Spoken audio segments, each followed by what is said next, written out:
Hola everyone, Vince here, and today in this video I'm going to be doing my review on my first ever smartphone, the iPhone 4. Yes, I know it's long overdue, but I want to spend some time with it before actually doing a review on it. And this video is nothing professional. I'm just going to be giving my little opinion on it and whether you should get an iPhone yourself or just find another device to your liking. Okay, but before I start this video, I actually want to tell you a little backstory, alright? So, way back in 2005, remember that? The year 2005? Way back in 2005, I got my very first basic feature phone. And I've upgraded along the way, and up until June 29th, 2010, I've been using these basic feature phones. And for the most part, those feature phones that I've owned previously, before owning an iPhone 4, did the job. I was able to make and receive calls, make and receive SMS messages, and that was basically it. That's what I used my phone for, nothing else. And they did the job. Really, they did. This thing changed the way I see mobile phones when I got it on June 29th, 2010. Let me tell you why. I don't see the iPhone as a phone. I really don't. The iPhone is more than a phone. It's an internet browser. It's an iPod. It's a phone. It's a gaming machine. It's a camera. And it can organize your life with the calendar and many apps that are available for download. And it has cool little applications here like the world clock and calculator and compass, and you can organize what you want to listen to later with voice memos. It's a very cool device. It's a very cool all-in-one device. Before using the iPhone 4, if I wanted to, let's say, go to the Grand Canyon, I would bring my cell phone, I would bring my digital camera, I would bring my camcorder, I would bring my iPod Touch, and that's basically it. I would bring 4 devices to the Grand Canyon or anywhere I wanted to go. That would require me to bring those gadgets. Now, if I want to go, all I have to do is bring 1 device. And that's this thing. Yes. This thing is more than just a phone. It's an all-in-one device. Many people don't realize that. They don't, and they don't appreciate it. If you brought this iPhone 4 to a decade like the 80s or the 70s or even the 60s, they would be surprised. They would be really surprised. They would be like, whoa, this thing is cool. And they would appreciate it more than we do today in this decade, in the 2010s. And I appreciate this device. I really do. It's an all-in-one device, and I appreciate what it does. Let's say I want to take a picture. Alright, it's as easy as tapping an app. Tap it. There you go. Camera.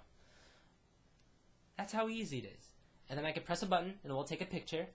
Or I can switch it from camera mode to video mode. And I can record HD 720p video. That's amazing. Let's say I want to make a phone call. Just tap the phone button. And then it brings up the virtual keypad. And I can open up my contacts with it. Which is very nice. Let's say I want to check a website like, which website would I want to go to? Google. I can just open up the Safari app and it will open Google. Very simple. Let's say I want to listen to a song. All I have to do is tap the iPod app and it will bring up my videos, my songs, the artists, and I can start playing videos. Let's say I want to play a game. All I have to do is open up the app that the game is in. Let's say I want to play Pac-Man. It'll load. All I have to do is press the touch screen. I can play the game. It's that simple. And it's an all-in-one device, like I just said. If I didn't have this iPhone, I would be fumbling around with the many different devices in my pockets to do the things that the iPhone 4 can do. But it would be more difficult with 4 separate devices. This thing is more than just a phone. It's a really cool device. And it just all flows. All the applications, flow. For example, if I go on the Safari app and there's a phone number listed in a restaurant website, I could just tap that phone number and it will start dialing that phone number that I just tapped. It's really cool. It all just flows. Let's say I want to, I forgot, add GPS to the list of things that this thing does. So I don't have to carry around a GPS device. And I never owned a GPS device, but if I had to, I would never have to do it anymore because I have the iPhone 4. And this thing is a GPS device. It's not a real GPS device. I have to give it that, but it's 70% of a GPS device because it doesn't give you turn-by-turn directions. Actually, it does a little bit, but it still needs some work on it. And this thing is just a cool GPS device. You could just enter your location. Actually, it will tell you your current location. All you have to do is press a button, and then you enter somewhere you want to go to. Like, let's say I want to get directions from my current location to the Apple Store, and then once you search Apple Store, just press, what do you press? You press route, and then it will route it for you automatically. Isn't that cool? It is really cool. You might not appreciate it like I do, but I do. I really do. This thing is a cool little device. And it does more than I just said with third-party applications for the App Store. Most of them are free, and most of them you have to pay for. But they are all well worth it. And it's just a cool way of doing the things you normally do with many different devices with this all-in-one device. It's my simple review on it. I'm not going to be some biased person saying, this device is so cool. When you tap on an app, it gives you a cool little animation. Well, I'll have to give it that. The iPhone does have cool animations and it just flows. But I'm not the kind of person that, like, bases things on reviews and stuff. This thing is just a cool device. It really is. And once you go to an iPhone 4, you can never go back to a feature phone. You can never go back to a feature phone. There's so many things that this device can do, and there's so many things that it can do in the future as next revisions get produced, and this thing is just a killer device. Now let me answer the question. Should you get it?